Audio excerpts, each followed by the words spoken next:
ദൈവത്തെ മഹത്വപ്പെടുത്താം. ഇന്ന് വചന ശുശ്രൂഷയ്ക്കായി കടന്നു വന്നിരിക്കുന്നത്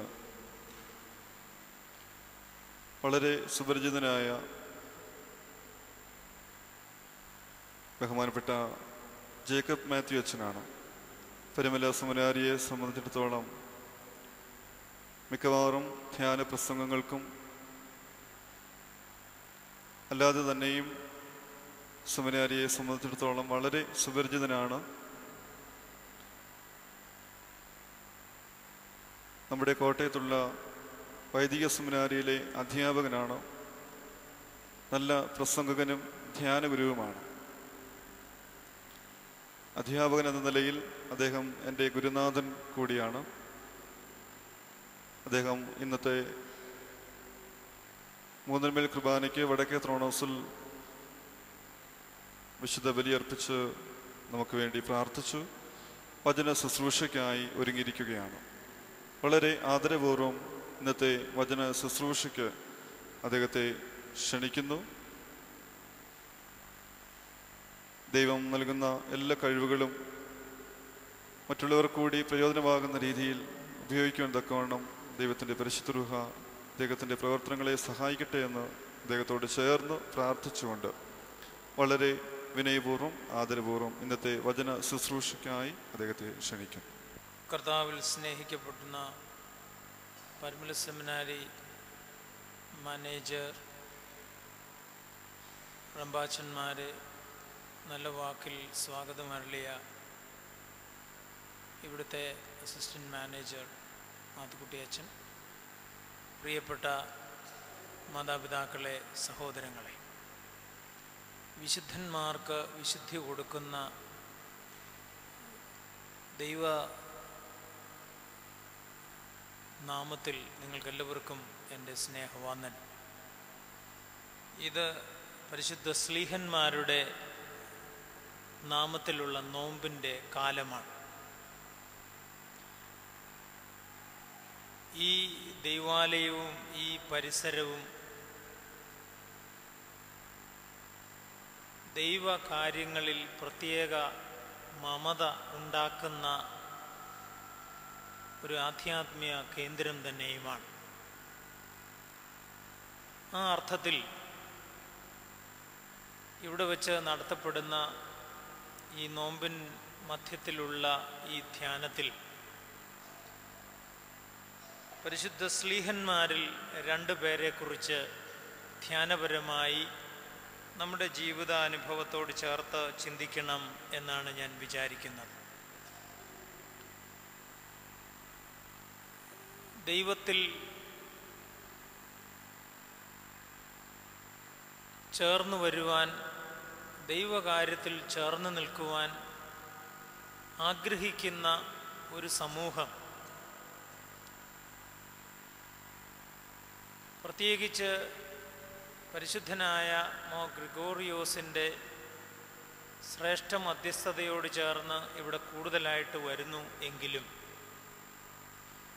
പരിശുദ്ധ ശ്ലീഹന്മാരുടെ ഈ നോമ്പിൽ നമ്മുടെ പിതാവായ മോർത്തോമായെയും ആദ്യ ശിഷ്യനായി വിളിക്കപ്പെട്ട അന്ത്രയോസിനെയും കുറിച്ച് ചില കാര്യങ്ങളാണ് നമുക്ക് ഇന്ന് ചിന്തിപ്പാനായിട്ടുള്ളത്. തോമാസ് ലീഹായോടും അന്ത്രയോസ് ലീഹായോടും ചേർന്ന് ക്രിസ്തുവിങ്കലേക്ക് എന്നാണ് ഇന്നത്തെ ധ്യാന വിഷയം തന്നെ.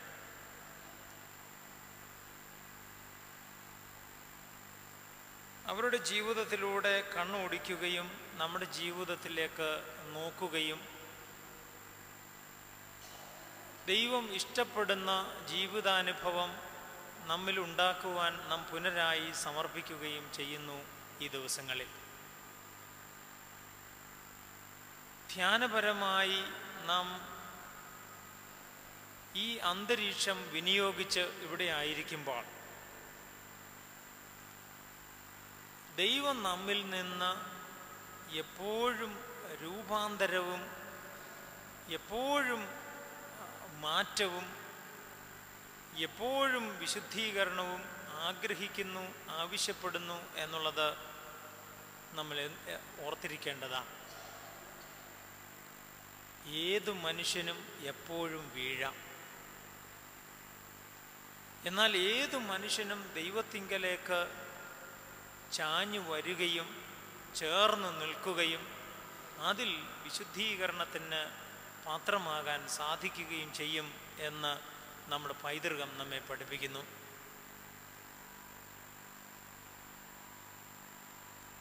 നമ്മുടെ ഓരോരുത്തരുടെയും ജീവിതത്തിൽ ദൈവം നൽകുന്ന അനുഗ്രഹങ്ങളെയും കൃപകളെയും നാം ഒരുമിച്ച് ഓർക്കേണ്ടത് ആവശ്യമുണ്ട്. അതിൻ്റെ മധ്യത്തിലാണ് നമ്മുടെ ജീവിതത്തെ നാം കാണുന്നത് ദൈവകരുണയുടെ ഭാഗമായി, ദൈവ വാഗ്ദത്തത്തിൻ്റെ ഭാഗമായി, ദൈവകൃപയുടെ ഭാഗമായി. നാം നോക്കുമ്പോൾ നമ്മുടെ ജീവിതത്തിൽ എത്ര അനുഭവങ്ങളിൽ നമുക്ക് വലിയ തകർച്ചയുണ്ടാകുവാൻ ഇടയുണ്ടായിരുന്നു. ഇപ്പോൾ നമ്മൾ ആയിരിക്കുന്ന കുടുംബ ബന്ധത്തിലെങ്കിൽ ഒരു പ്രത്യേക സ്ഥലത്തോടോ സ്ഥാപനത്തോടോ വ്യക്തിയോടോ ഉള്ള ബന്ധത്തിൽ നാം പ്രവർത്തിക്കുന്നുവെങ്കിൽ, ജീവിക്കുന്നുവെങ്കിൽ അതിലൊക്കെ എത്രമാത്രം ഇകഴ്ത്തലുകൾ, പോരായ്മകൾ ഒക്കെ ഉണ്ടാകാനുള്ള സാധ്യത നമ്മുടെ ഓരോരുത്തരുടെയും ജീവിതത്തിൽ ഉണ്ടായിരുന്നു. But God was gracious enough to take us into his ministry and this earthly life. എന്നാൽ ദൈവം തൻ്റെ ഈ ലോക ജീവിതത്തോട് ചേർത്ത് നിർത്തുവാൻ നമ്മുടെ ജീവിതത്തെയും തൻ്റെ കാരുണ്യം കൊണ്ട് നമ്മളെ ഈ ലോകത്തിൽ ചില കാര്യങ്ങളോട് ചേർത്ത് നിർത്തുവാൻ തൻ്റെ കാരുണ്യ വർഷം നമുക്ക് നൽകുകയും ചെയ്തു എന്നുള്ളത് നാം പ്രത്യേകമായും ഓർത്തിരിക്കേണ്ടതാണ്. അത് തന്നെയുമല്ല, ദൈവത്തെ അറിവാനും ദൈവകാര്യങ്ങളിൽ ഇടപെടുവാനും ആത്മീയ അനുഭവങ്ങളിൽ പങ്കുചേരുവാനും നമുക്ക് ലഭിക്കുന്ന കൃപകളെക്കുറിച്ച്, അവയെക്കുറിച്ച് കൂടി നാം എന്നും ഓർക്കേണ്ടതാണ്.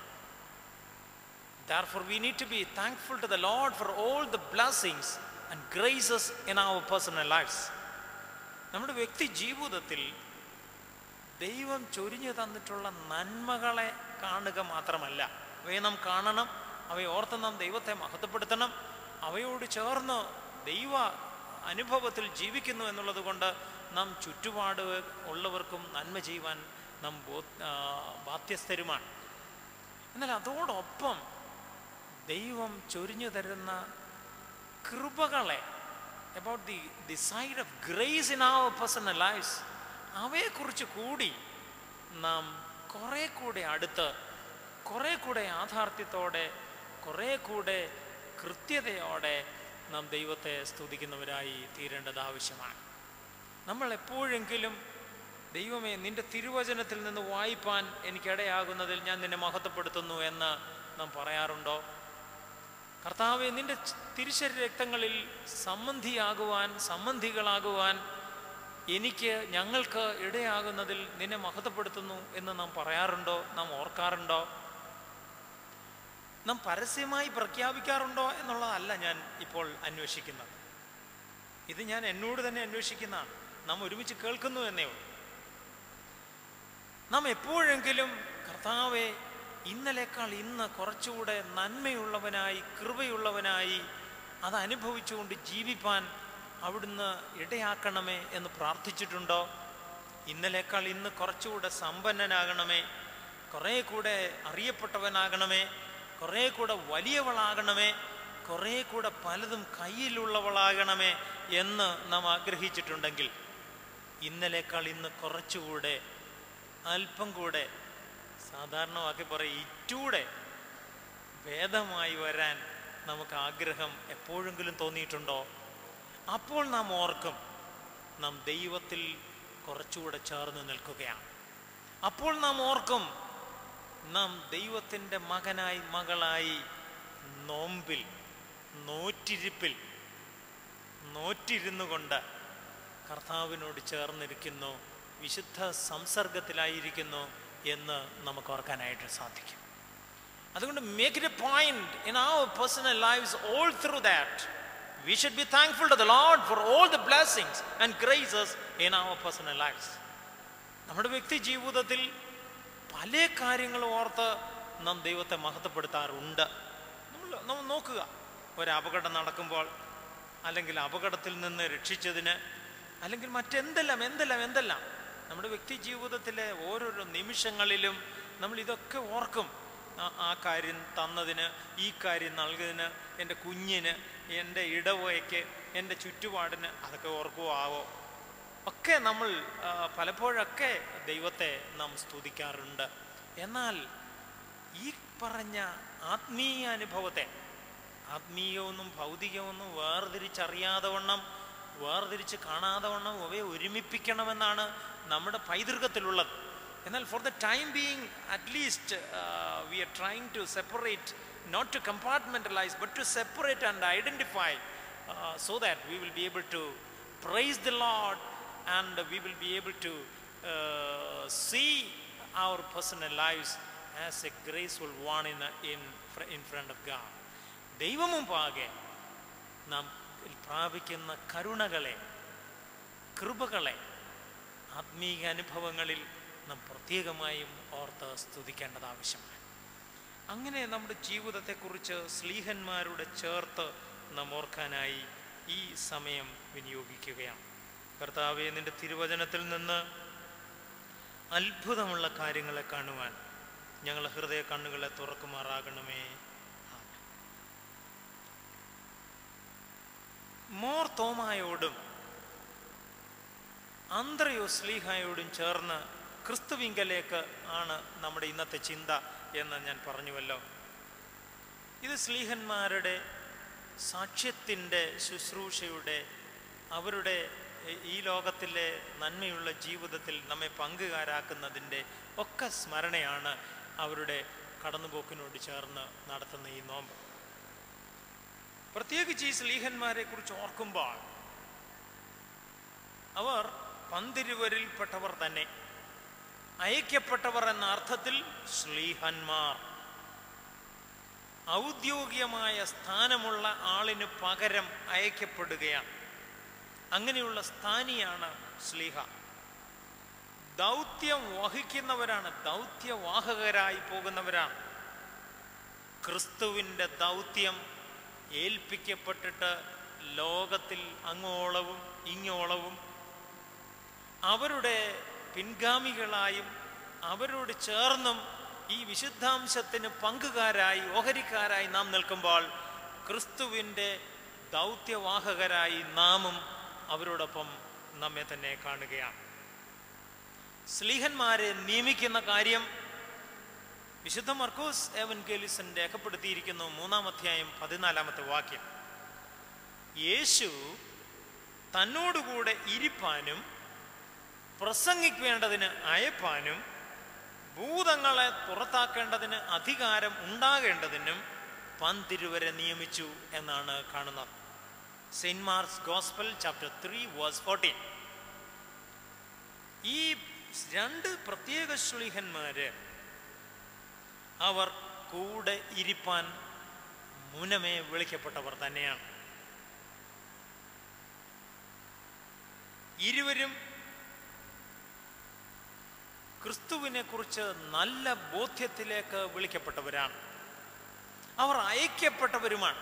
അവരിൽ ഒരാൾ നമ്മിലേക്ക് തന്നെ, നമ്മുടെ പൂർവികരിലേക്ക് തന്നെ വന്ന് അവരുടെ ജീവിതത്തെ മാറ്റിമറിച്ച് യേശുവിന് ഒപ്പം ചേർക്കുകയുണ്ടായി. അവർ അധികാരത്തോടുകൂടി അയക്കപ്പെട്ടവർ തന്നെ ആയിരുന്നു.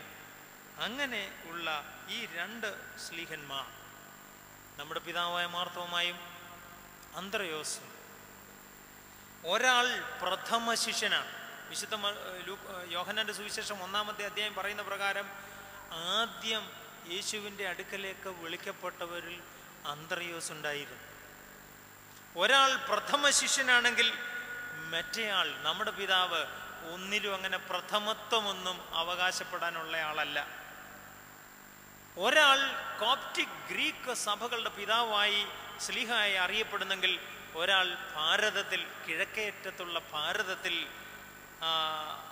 ആത്മീക പിതാവായി ഓർക്കപ്പെടുകയാണ്. ഒരുവന്റെ നാമത്തിൻ്റെ അർത്ഥം ഇരട്ട ദിദിമോസ് എന്നാണെങ്കിൽ മറ്റേയാൾ മനുഷ്യത്വം ജീവൽ പ്രമാണമായി സ്വീകരിക്കണം എന്ന അർത്ഥത്തിലുള്ള പദമാണ് അദ്ദേഹത്തിൻ്റെ, ആ നാമമാണ് അദ്ദേഹത്തിന് ലഭിച്ചത്. മനുഷ്യത്വം പുരുഷത്വം എന്നൊക്കെ പറയുന്നത് ഒരുമിച്ച് കാണേണ്ടതാണ്. പുരുഷത്വം എന്ന് പറഞ്ഞാൽ മീശയും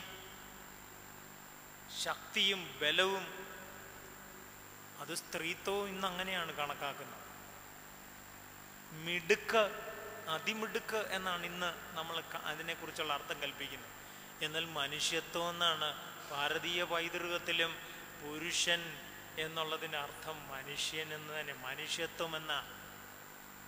when you are A human with all its categories and particularities, you are a male. ഇന്ന് പരസ്യം ചെയ്യുന്ന അങ്ങനെയല്ല.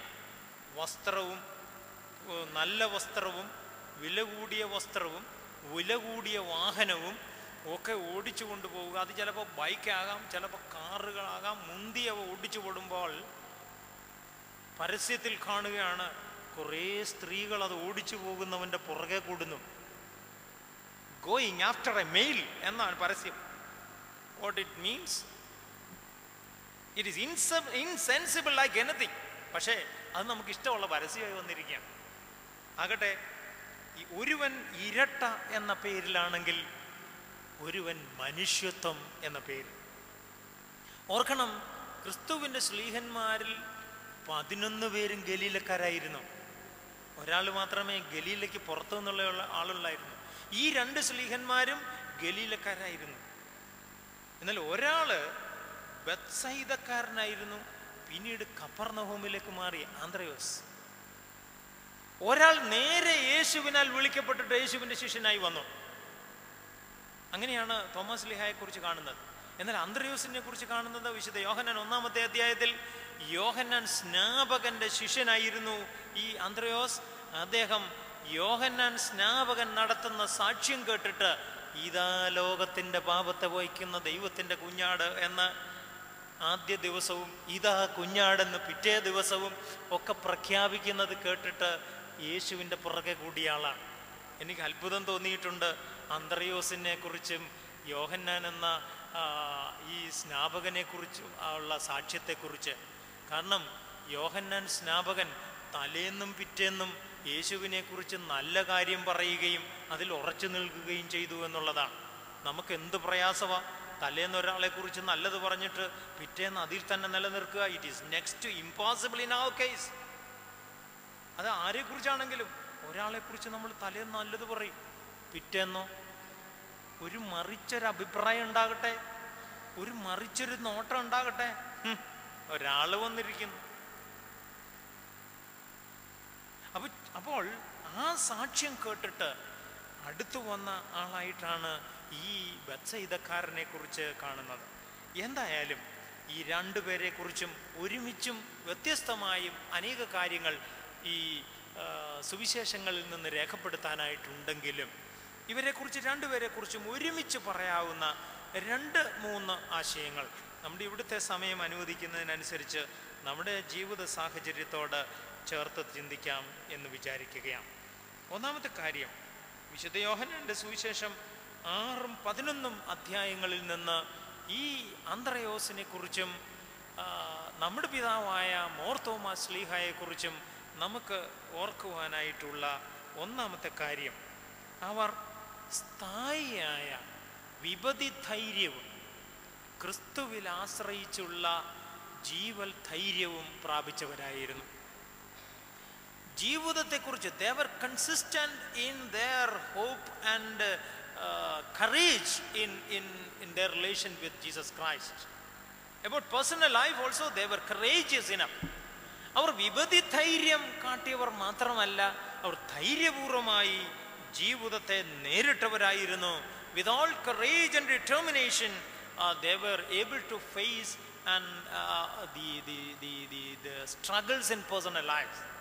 വ്യക്തി ജീവിതത്തിലെ നൊമ്പരങ്ങളെ, ആശങ്കകളെ, ഞെരുക്കാനുഭവങ്ങളെ ഒക്കെ തന്നെ ധൈര്യപൂർവമായി നേരിട്ടവർ അത് നൽകുന്നവർ, അത് കൈമാറി തരുന്നവർ ആയിരുന്നു ഈ 2 ശിഷ്യന്മാർ എന്ന് നമുക്ക് കാണാനായി സാധിക്കുന്നു. വിശുദ്ധ യോഹന്നാന്റെ സുവിശേഷം 6, 11 അധ്യായങ്ങളിലാണ് അവരെക്കുറിച്ച് പറയുന്നത്. മരണഭീതിയിലൂടെ ശിഷ്യന്മാര് കടന്നു പോകുമ്പോൾ നാം അവനോടുകൂടി മരിക്കേണ്ടതിന് ആയാലും എന്ന് പറയുന്ന ആളായിട്ടാണ് മോർത്തോമയെ കുറിച്ച് കാണുന്നത്. യേശുവിൻ്റെ ഒപ്പമായി 3 നാളായി പാർക്കുന്ന ആളുകൾക്ക് ഭക്ഷണം കൊടുക്കാൻ മാർഗമൊന്നുമില്ലാതെ വിഷമിക്കുകയും അവർ വഴിയിൽ തളർന്നു പോകും എന്നുള്ള സ്ഥിതി യേശുവിന് മനസ്സിലാകത്തക്ക രീതിയിൽ അവരിൽ സാഹചര്യമുണ്ടാവുകയും ഒക്കെ ചെയ്തപ്പോൾ അവർക്ക് ഭക്ഷണത്തിന് എവിടെ പോകുമെന്ന് ഫിലിപ്പോസ് മുതലായവർ ചോദിക്കുമ്പോൾ, ഇവിടെ ഒരു ചെറുബാലകനുണ്ട്, അവൻ്റെ പക്കൽ ഇത്രയുണ്ട്, അത് ഞങ്ങൾ വാങ്ങി നൽകട്ടെ, അവിടുന്ന് കൊടുക്കുക എന്നിപ്രകാരം ധൈര്യപൂർവമായി അതിലിടപെടുവാൻ ഒരുക്കം കാണിക്കുന്ന ആളായിട്ടുമാണ് അന്ത്രയോസ് ശ്ലീഹായെ കുറിച്ച് നാം കാണുന്നത്. അപ്പോൾ ഇവർ വിപതി ധൈര്യം എന്ന് പറഞ്ഞാൽ ആപത്തിൽ പെട്ടെന്നുള്ള പ്രതികരിക്കാനുള്ള ഒരു അപകട സാഹചര്യം വരുന്നു, ഒരു പ്രയാസം വരുന്നു, അപ്പോൾ പ്രതികരിക്കുന്നു. അതിനു മുമ്പ് ആ ധൈര്യം ഉണ്ടോ, ശക്തി ഉണ്ടോ എന്നുള്ളത് അറിയത്തില്ല. അബലയായ ഒരു മാതാവ് ആണെങ്കിലും അവരുടെ കുഞ്ഞിൻ്റെ ഒരു പ്രയാസം വരുമ്പോൾ പെട്ടെന്ന് തന്നേക്കാൾ ഇരട്ടി ഭാരവും വലിപ്പവുമുള്ള ഒന്നിനെ തള്ളിമറിച്ചിട്ടിട്ട് ആ കുട്ടിയെ രക്ഷപ്പെടുത്താനുള്ള ഒരു സാഹചര്യത്തിലേക്ക് വരും. വിപതി ധൈര്യം. എന്നാൽ ഇവർ വിപതി ധൈര്യം ഉള്ളവർ എന്ന് മാത്രമല്ല അവരെക്കുറിച്ച് പറയുന്നത്, അവർ സ്ഥായിയായ ധൈര്യബോധ്യം കാണിക്കുന്നവർ ആയിരുന്നു എന്നുള്ളതാണ്. തോമാസ് ശ്ലീഹായെ കുറിച്ച് ആദ്യം ചിന്തിക്കാം. അദ്ദേഹത്തെക്കുറിച്ച് പൊതുവായി പറയുന്നത് സംശയാലുവായ തോമ എന്നാണ്. 2 കാര്യങ്ങളാലാണ് അദ്ദേഹത്തെക്കുറിച്ച് പൊതുവെ അങ്ങനെ പറയുന്നത്.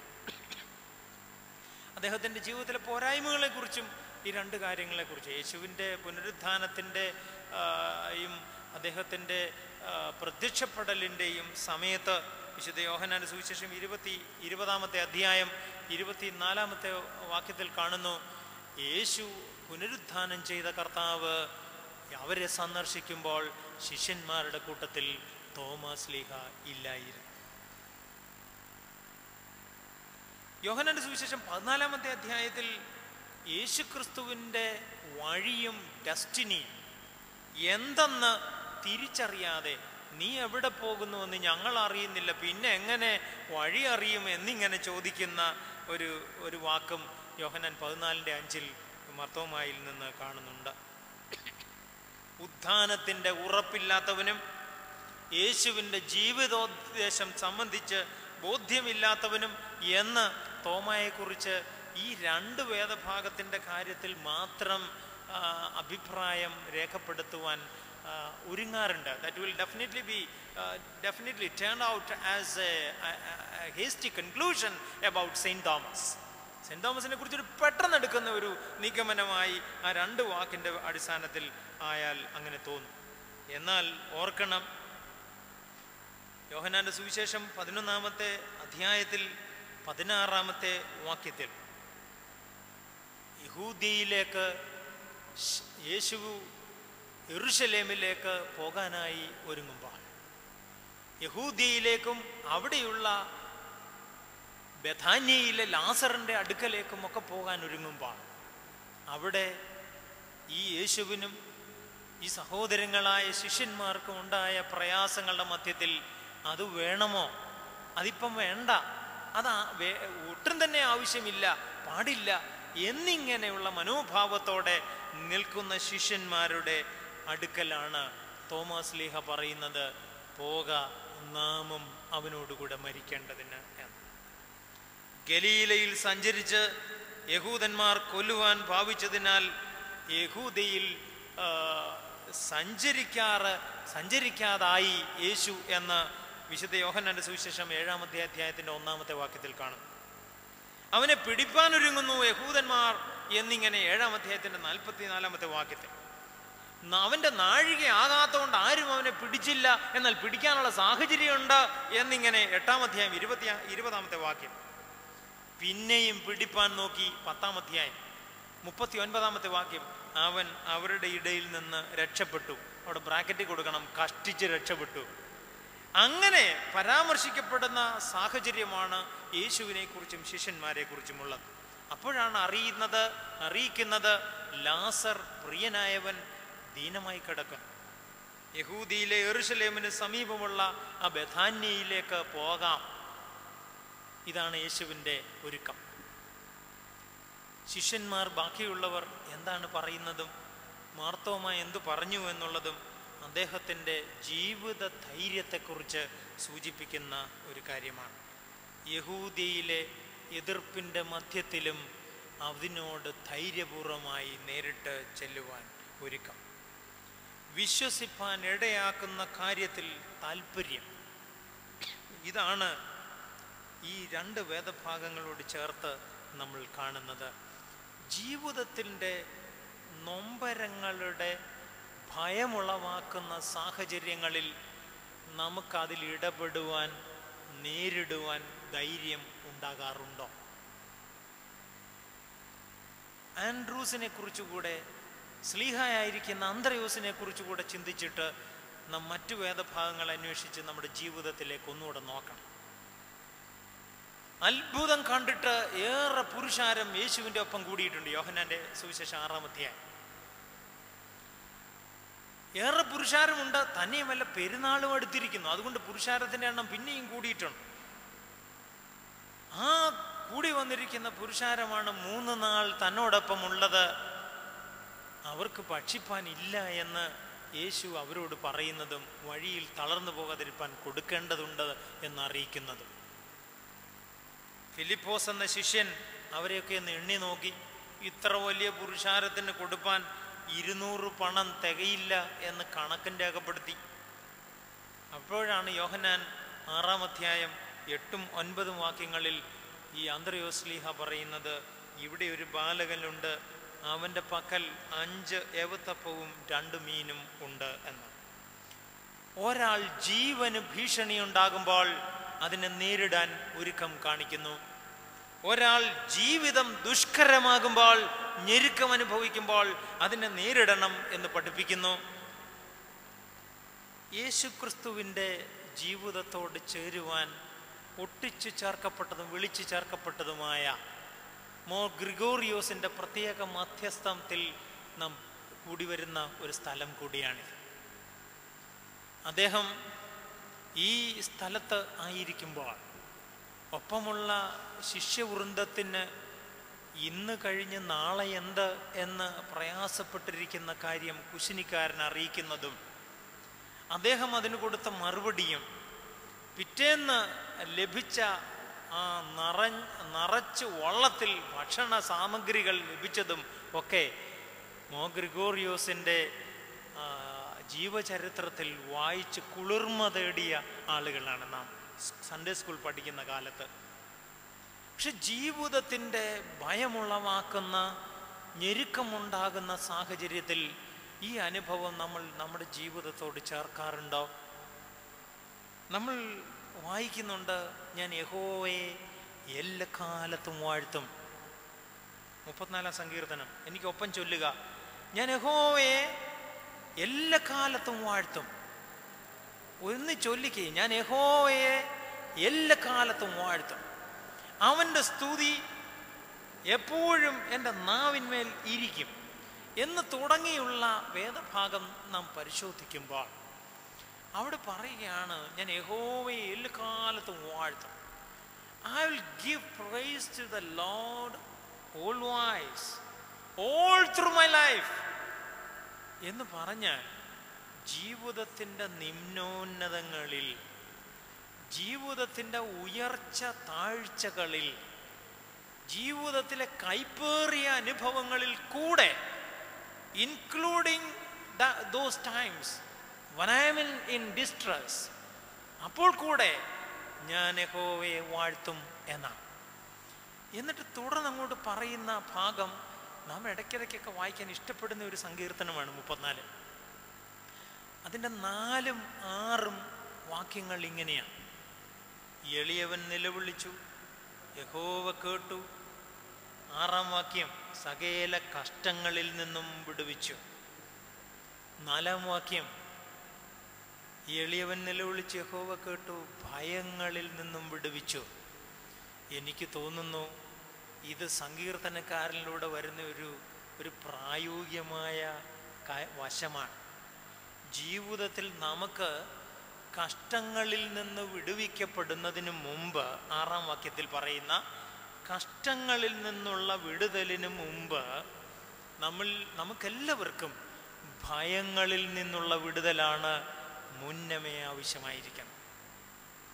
നമ്മൾ നോക്കുക, നമ്മുടെ ഓരോരുത്തരുടെയും ജീവിതത്തിൽ ഉണ്ടാകുന്ന കഷ്ടങ്ങളെക്കാൾ, ഇന്ന് നേരിടുന്ന പ്രശ്നങ്ങളെക്കാൾ, അവയെക്കുറിച്ച് നാളെയോ തുടർന്നുള്ള സമയങ്ങളിലോ കുറേ കാലത്തിന് ശേഷമോ നമുക്ക് നേരിടാൻ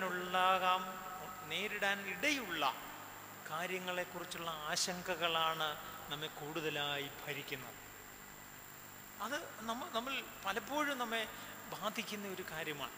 ഇപ്പോഴുള്ളതിനേക്കാൾ കുറേ വർഷങ്ങൾക്ക് ശേഷമുള്ള കാര്യങ്ങളിലാണ് നമ്മൾ ഇപ്പോഴും ആശങ്കപ്പെട്ടിരിക്കുന്നത്. നമ്മുടെ കുട്ടികൾ, അവരുടെ കുട്ടികൾ, നമ്മുടെ കുറേ കാലത്തിന് ശേഷമുള്ള നമ്മുടെ സാഹചര്യം, ഇതൊക്കെയാണ് നമ്മെ ഇപ്പോൾ ആശങ്കപ്പെടുത്തുന്നത്. ഇന്നുള്ള കാര്യങ്ങളിലല്ല. ഞാൻ അനേക സമയങ്ങളിൽ അനേക പ്രാവശ്യം പറഞ്ഞിട്ടുള്ള ഒരു ഉദാഹരണമാണ്. ചിലപ്പോൾ പള്ളിയിലിരിക്കുമ്പോഴേ പള്ളിയിലെ യൗവനക്കാരത്തിയായ അമ്മ വന്ന് അച്ഛനോട് പറയും, എൻ്റെ അച്ഛൻ ഞങ്ങളുടെ മോനെ പള്ളി മധുവായിലൊക്കെ കയറ്റാനും നമസ്കാര മേശയുടെ അടുക്കലൊക്കെ നിർത്തുന്നുണ്ടല്ലോ, ഞങ്ങൾക്കത് വലിയ താല്പര്യമാണ്. പക്ഷെ അവൻ്റെ ചിലപ്പോഴത്തെ രീതിയൊക്കെ കണ്ടു കഴിഞ്ഞാൽ വലിയ ഭയമാണ്. കുറച്ച് നാൾ കഴിഞ്ഞ് ഇവൻ ഞങ്ങളെ നോക്കുവോ അച്ഛാ? ഈ കൊച്ചൻ 6ആം ക്ലാസ്സിൽ പഠിക്കുക. 6ഉം 5ഉം ആട്ടെ 12 ആയിക്കോട്ടെ. ഈ വയസ്സുകാരനാണ് ചെറുപ്പക്കാരിയായ അവൻ്റെ ചെറുപ്പക്കാരിയായ അമ്മ വന്ന് അച്ഛനോട് ചോദിക്കുന്നത് 35 വയസ്സോ 38 വയസ്സോ ആകെ ഉള്ളൂ. അവരാണ് വന്ന് ചോദിക്കുന്നത്, ഞങ്ങളെ ഇവൻ നോക്കുവോ അച്ഛാ? എപ്പോഴത്തെ കാര്യമാണ്? ഇപ്പോഴത്തെ കാര്യമാണോ അതോ 20ഓ? എത്ര കാലം കഴിഞ്ഞിട്ടാണ്? ഉണ്ട്, ആളുകളൊക്കെ പറയുന്നുണ്ട് 20 വർഷം കഴിഞ്ഞെന്നോ. കണക്കൂട്ടി വെച്ചിരിക്കുകയാണ്. നമ്മളെ ആശങ്കയ്ക്കുള്ള തോത് നമ്മൾ കണക്കൂട്ടി വെച്ചിരിക്കുമല്ലോ. ആ വർഷങ്ങൾക്ക് ശേഷമുള്ള കാര്യത്തെക്കുറിച്ചാണ്. പിന്നെ ഒരു കാര്യം സത്യമാണ്, നമ്മുടെ പിള്ളേരെക്കുറിച്ച് നമുക്ക് ആശങ്ക വർദ്ധിക്കുന്നുണ്ട്. കുട്ടികളെക്കുറിച്ച് നമ്മൾ വളർന്നു വന്ന സാഹചര്യത്തെക്കാൾ കുട്ടികൾ വളരുന്ന സാഹചര്യം കണ്ടിട്ട് ആശങ്ക വർദ്ധിക്കുന്നുണ്ട്. കുട്ടികളുടെ പെരുമാറ്റവും രീതിയും കരുതലില്ലായ്മയും വീട്ടിലെ കാര്യങ്ങളുടെ സഹകരണമില്ലായ്മയും ഒന്നിനെക്കുറിച്ചും നമ്മളെക്കുറിച്ച് കരുതലില്ലാത്ത ഒരു ജീവിതാനുഭവത്തിലുള്ള വളർച്ചയെ കണ്ട് പിള്ളേരെക്കുറിച്ച് ആശങ്ക തോന്നാറുണ്ട്. എന്നാൽ ഒരു കാര്യം സത്യം, നമ്മൾ ഭക്തിയോടെ ജീവിക്കുവാണെങ്കിൽ നമ്മൾ വിചാരിക്കും നമ്മുടെ കുട്ടികൾ അവർ നമ്മെ നോക്കുമെന്ന്. ഇപ്പോഴത്തെ കുട്ടികളെക്കുറിച്ച് അങ്ങനെ ഒരു ആശങ്ക നമുക്ക് കാര്യമായി വേണ്ട. അവർ ഞങ്ങളെ നോക്കുവോ എന്നൊരു സംശയവും ആശങ്കയും ഒന്നും സത്യത്തിൽ ആവശ്യമില്ലെന്നാണ് എനിക്ക് തോന്നുന്നത്. കാരണം അതിൻ്റെ ആവശ്യമില്ല. പിള്ളേർ ഞങ്ങളെ നോക്കുവോ അങ്ങനൊരു സംശയത്തിന് ആവശ്യമുണ്ടോ? സത്യത്തിൽ സംശയത്തിന് ആവശ്യമില്ല. കാരണം ഉറപ്പാണ് അവർ നോക്കൂല. പിന്നെന്തിനാ സംശയിക്കുന്നത്? സംശയിക്കുകയേ വേണ്ട, ഉറപ്പാണ് നോക്കൂല. പിന്നെന്തിനാ സംശയിക്കുന്നത്? അപ്പോൾ ജീവിതത്തിൽ ഈ ഒരു സംശയം 20 വർഷത്തെയോ 30 വർഷത്തെയോ കഴിഞ്ഞിട്ടുള്ള കാര്യത്തെക്കുറിച്ച് ആശങ്കയായി നമ്മൾ ഭരിക്കുമ്പോൾ ആണ് സങ്കീർത്തനക്കാരൻ പറയുന്നത്, ഭയങ്ങളിൽ നിന്ന് വിടുവിക്കുന്നവൻ കർത്താവ് എന്ന്. ജീവിതത്തെക്കുറിച്ച് അന്ത്രയോസും നമ്മുടെ പിതാവായ മോർത്തോമായും അതിൽ നമ്മൾ അഭിമാനം കൊള്ളണം. അവർ പറയുകയാണ്, ജീവിതത്തിൽ ധൈര്യപൂർവമായ നേരിടലാണ് വേണ്ടിയിരിക്കുന്നത് എന്ന്. പ്രശ്നങ്ങളെ നേരിടുവാൻ അവയോട് ചേർന്ന് ധൈര്യപൂർവമായി നിലനിൽക്കണം എന്ന് ഉള്ള കാര്യത്തെക്കുറിച്ച് നാം ഓർത്തിരിക്കുകയും ഉറപ്പായി ചിന്തിക്കുകയും ചെയ്യണമെന്നാണ്. 2 കൊരിന്ത്യർ ലേഖനം 1 അധ്യായം 10 വാക്യം വായിക്കുമ്പോൾ നമ്മൾ വായിച്ചു വിടേണ്ട വാക്കല്ലത്. നമ്മൾ ക്രിസ്തുവിൽ പ്രത്യാശിക്കുന്നവർ ഉറപ്പായി ബോധ്യപ്പെടേണ്ട ഒരു കാര്യമാണ്. അവിടെ പറയുന്നു 9-ഉം 10-ഉം, മരിച്ചവരെ ഉയർപ്പിക്കുന്ന ദൈവത്തിൽ തന്നെ ആശ്രയിപ്പാൻ തക്കവണ്ണം ഞങ്ങൾ മരിക്കുമെന്ന് ഉള്ളിൽ നിർണയിക്കേണ്ടി വന്നു. ഇത്ര ഭയങ്കര മരണത്തിൽ നിന്ന് ദൈവം ഞങ്ങളെ വിടുവിച്ചു. പഴയതിൽ നിന്ന് വിടുവിച്ച കാര്യമാണ്. വിടുവിക്കും, വേറൊരു ടെൻസാണ് പറയുന്നത്. ഇനി മേലാലും വിടുവിക്കുകയും ചെയ്യും. അപ്പൊ ഇപ്പോഴുള്ള കാര്യമുണ്ട്, പണ്ട് വിടുവിച്ച കാര്യമുണ്ട്, ഇനി ഭാവിയിലും അങ്ങനെ ഉണ്ടാകും. All the three tenses are included there in that biblical verse. 2 Corinthians 1:10 ഇക്കാര്യം പറയുന്നത്. ഇത്ര ഭയങ്കര മരണത്തിൽ നിന്ന് വിടുവിച്ചു, പാസ്റ്റ് ടെൻസ്. വിടുവിക്കുന്നു, ഇപ്പോഴുള്ള കാര്യം പ്രസന്റ് ടെൻസ്. ഫ്യൂച്ചറും പറയാണ്, ഭാവിയിലും വിടുവിക്കുമെന്ന്. പുനരുത്ഥാനം ചെയ്ത കർത്താവിൽ നമുക്ക് യഥാർത്ഥമായി ബോധ്യമുണ്ടോ? കല്ലറയ്ക്കപ്പുറത്ത് ജീവിതമുണ്ട് എന്ന് പഠിപ്പിക്കുന്ന പുനരുത്ഥാനത്തിൽ എനിക്ക് നിങ്ങൾക്കും ബോധ്യമുണ്ടോ? ഏത് ജീവിതത്തിന്റെ ദുരന്തങ്ങളിലും തുരുത്തുകളിലും അപ്പുറത്ത് ജീവിതമുണ്ടെന്ന് ബോധ്യമുണ്ടോ? ആ ബോധ്യം നമുക്ക് വേണ്ടിയിരിക്കുന്ന ഒന്നാണ്. അതാണ് നമ്മെ പ്രത്യാശയുടെ ധൈര്യം മുറുകെ പിടിച്ചുകൊള്ളുവാൻ നമുക്ക് സാധിക്കുന്നത്, സഹായിക്കുന്നത്. ആ ജീവൽ പ്രശ്നങ്ങളിൽ ഞാൻ യഹോവയോട് അപേക്ഷിച്ചു, എളിയവൻ നിലവിളിച്ചു, യഹോവ കേട്ടു. സകല ഭയങ്ങളിൽ നിന്നും ഒപ്പം കഷ്ടങ്ങളിൽ നിന്നും വിടുവിക്കുന്നവൻ എന്ന ബോധ്യം, അവനിൽ ആശ്രയിപ്പാൻ ആണ് ഈ ശ്ലീഹന്മാർ, പ്രതികാൽ നാം ഇപ്പോൾ ചിന്തിച്ചു വരുന്ന അന്ത്രയോസ് ശ്ലീഹായും മോർത്തോമായും നമ്മോട് അറിയിക്കുന്നത്. അവരെക്കുറിച്ച് ഒന്നാമത് നാം ചിന്തിച്ചത് അതാണ്.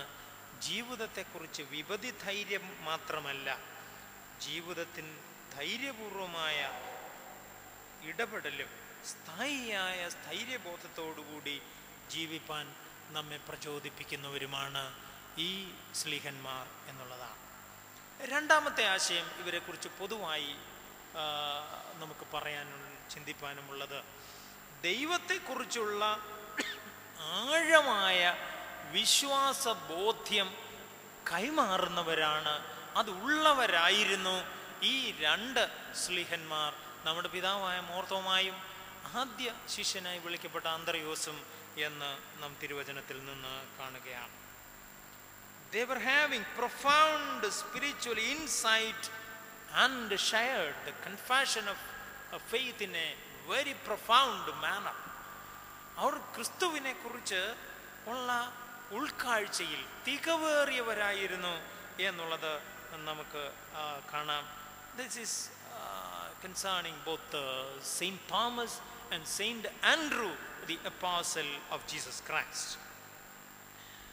ഈ യോഹന്നാന്റെ സുവിശേഷം തന്നെ നാം ആശ്രയിച്ച അതിൻ്റെ 20-ാമത്തെ അധ്യായത്തിൻ്റെ 28-ാമത്തെ വാക്യം, അത് യോഹന്നാന്റെ സുവിശേഷത്തിൻ്റെ ഒരു ക്ലൈമാക്സ് പ്രൊനൗൺസ്മെൻ്റ് ആയിട്ടാണ് പറയുന്നത്.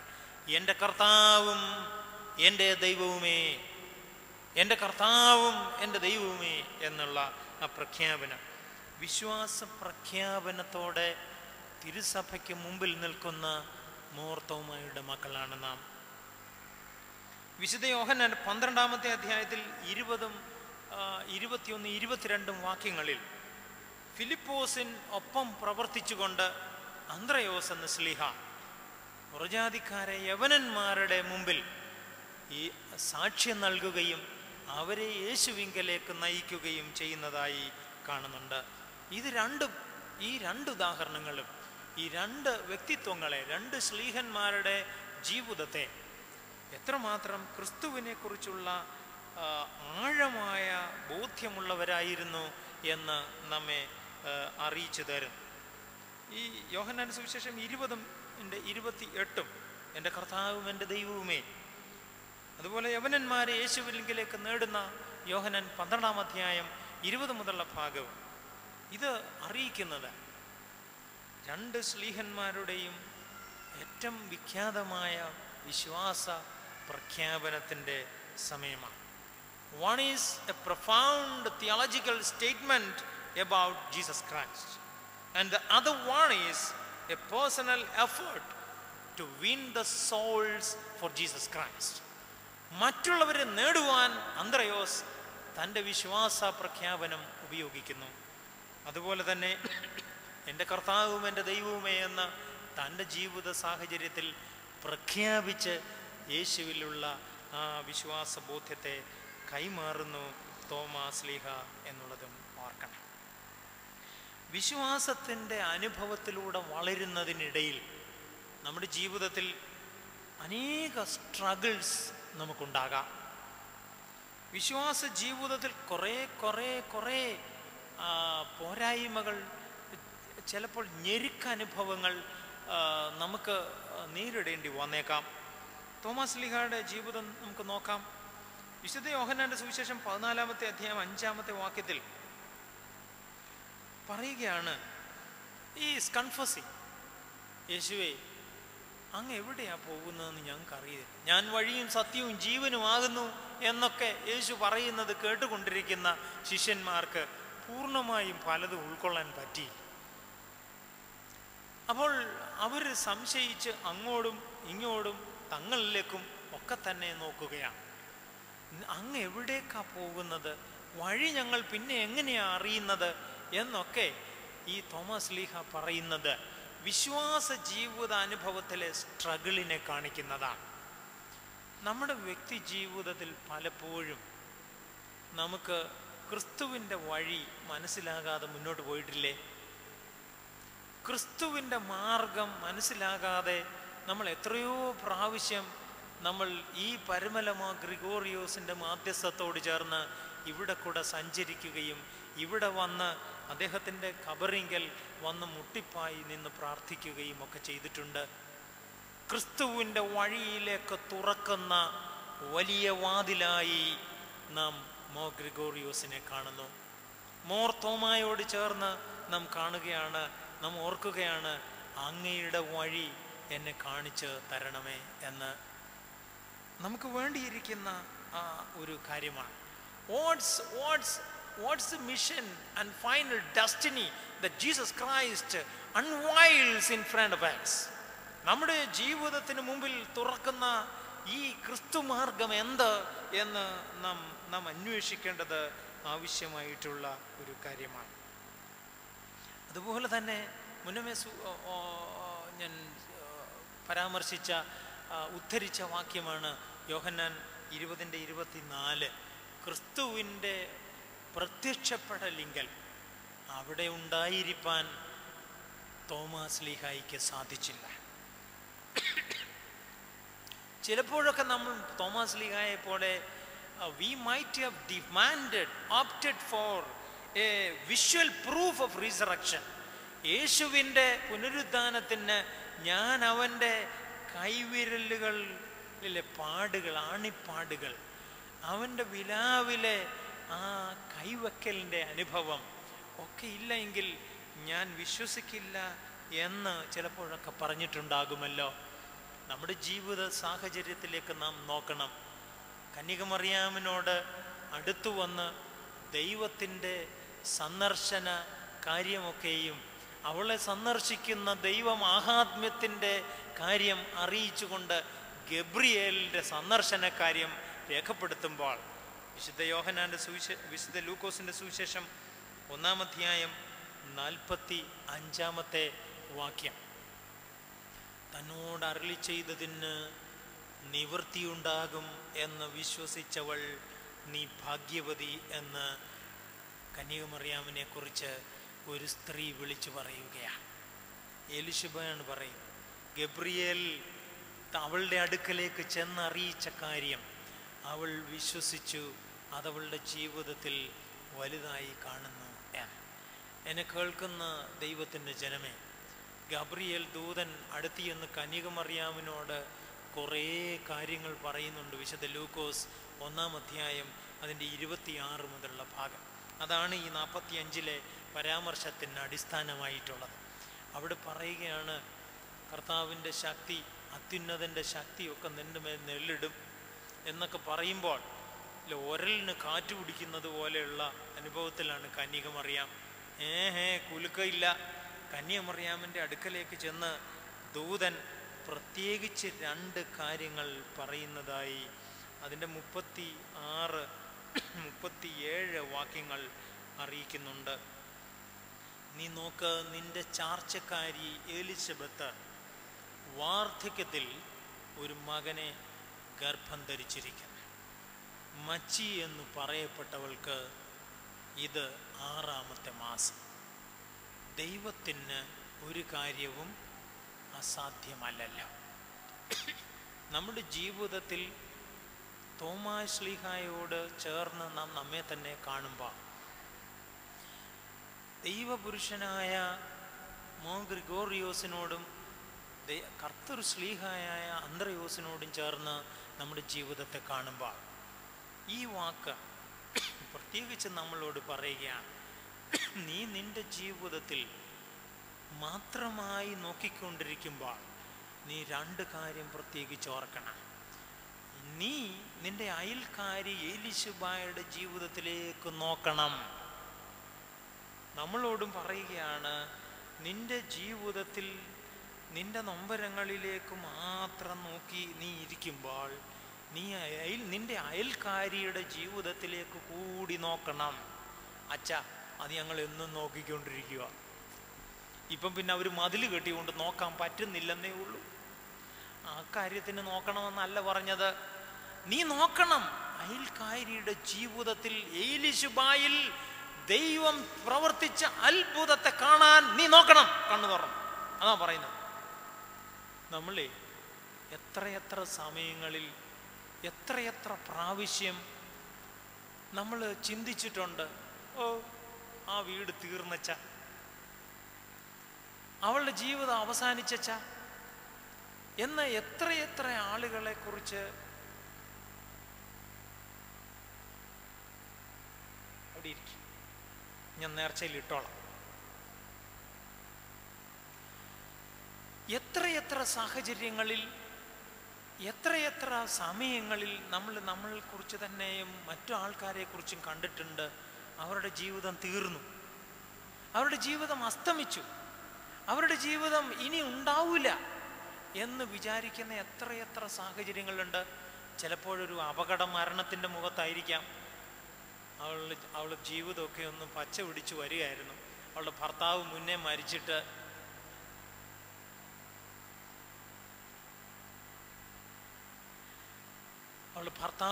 മരിച്ചിട്ട് കുഞ്ഞുങ്ങളുമായി തുഴഞ്ഞ് മുന്നോട്ട് പോകാൻ പ്രയാസമായ ജീവിത സാഹചര്യത്തിൽ ഇനി എങ്ങനെ മുന്നോട്ട് പോകും എന്ന് വിചാരിച്ച് പ്രയാസപ്പെട്ട ഒരു വീടിനെ കുറിച്ചായിരിക്കാം നമ്മൾ ചിന്തിക്കുന്നത്.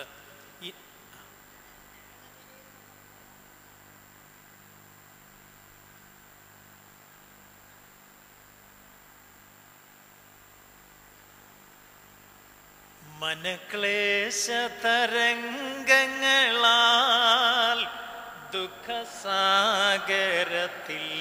മുങ്ങുമ്പോ, മനക്ലേശതരംഗങ്ങളാൽ ദുഃഖസാഗരത്തിൽ മുങ്ങുമ്പോ, തിരുക്കരം നീട്ടിയടുത്തണച്ചു ഭയപ്പെടേണ്ടായ നുരച്ചവനേ, തിരുക്കരം നീട്ടിയടുത്തണച്ചു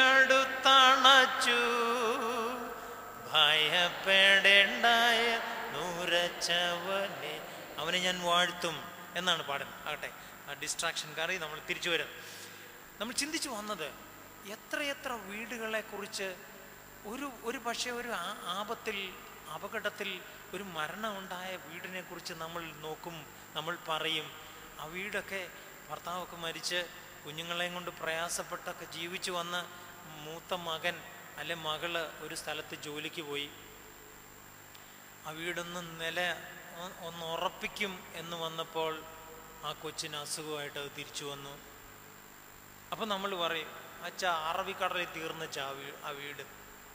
നമ്മൾ എഴുതി തള്ളിയ എത്രയെത്ര വീടുകൾ, എത്രയെത്ര ഭവനങ്ങൾ, എത്രയെത്ര ജീവിതങ്ങൾ ഇന്ന് ദൈവം ഏലിശുബായുടെ ജീവിതം പോലെ നമുക്ക് അയലത്തേക്ക് നോക്കി കണ്ടെത്താനായി ദൈവം കാണിച്ചു തരുന്നുണ്ട്. ഇത് അയലത്തുകാർ ഇങ്ങോട്ട് നോക്കുമ്പോൾ നമ്മുടെ ജീവിതത്തെ ഇതുപോലെ കാണുന്നില്ലേ? We should thank the Lord for all the blessings and the upkeep we have received in our personal lives, including in our travails. നമ്മുടെ ജീവിതത്തിന്റെ ഞെരുക്കാനുഭവങ്ങളിൽ നാം ദൈവത്തെ കണ്ടറിയുവാനുള്ള എത്രയെത്ര അനുഭവങ്ങൾ. ഇത് നോക്കിക്കാണാനാണ് മോർത്തോമായും അന്ത്രയോസും നമ്മോട് അറിയിക്കുന്നത് ജീവിതത്തിന്റെ ഞെരുക്കനാളുകളിൽ എന്ന്. അതാണ് ലൂക്കോസിന്റെ സുവിശേഷം 1-ാം അധ്യായത്തിന് 37 ഇപ്പൊ വായിച്ചത്. നീ ഏലിശുബായിലേക്ക് നോക്കണം. മച്ചി എന്ന് പറയപ്പെട്ടവൾ ഇതാ അമ്മച്ചി എന്നാണ് വിളിക്കപ്പെടുന്നത്. വളരെ വളരെ പ്രത്യാശ നൽകുന്ന ഒരു കാര്യമായിട്ടാണ് അവിടെ പറയുന്നത്. തുടർന്ന് അവൾ ഈ കന്യകമറിയാമിനോട് ദൂതൻ പറഞ്ഞത് ആ അടുത്ത വാക്യം 38-ാമത്തെ വാക്യത്തിലുണ്ട്. Nothing is impossible for God. ദൈവത്തിന് ഒരു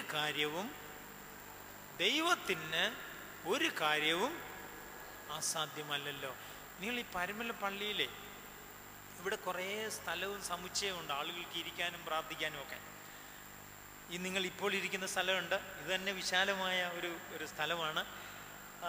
മറ്റ് അദ്ദേഹത്തിൻ്റെ ആദ്യകാല വസതി അല്ലെങ്കിൽ കബറിടമുണ്ട്, അദ്ദേഹത്തിൻ്റെ കിടക്കയൊരുക്കുന്നതിനുണ്ട്, പുറത്തൊരുക്കിയിരിക്കുന്ന ചാപ്പലുണ്ട്, കുർബാന അവിടെ നടക്കുന്ന സ്ഥലം തന്നെയാണ്. എന്നാൽ അവിടെയൊക്കെ നമ്മളായിരിക്കുമ്പോൾ നിങ്ങളുടെ കയ്യിൽ കരുതിയിരിക്കുന്നതോ ഇവിടെ വെച്ചിരിക്കുന്ന തിരുവചന പുസ്തകം ഇടയ്ക്കിടയ്ക്കൊക്കെ ഒന്ന് വായിച്ചുകൊണ്ടേയിരിക്കണം.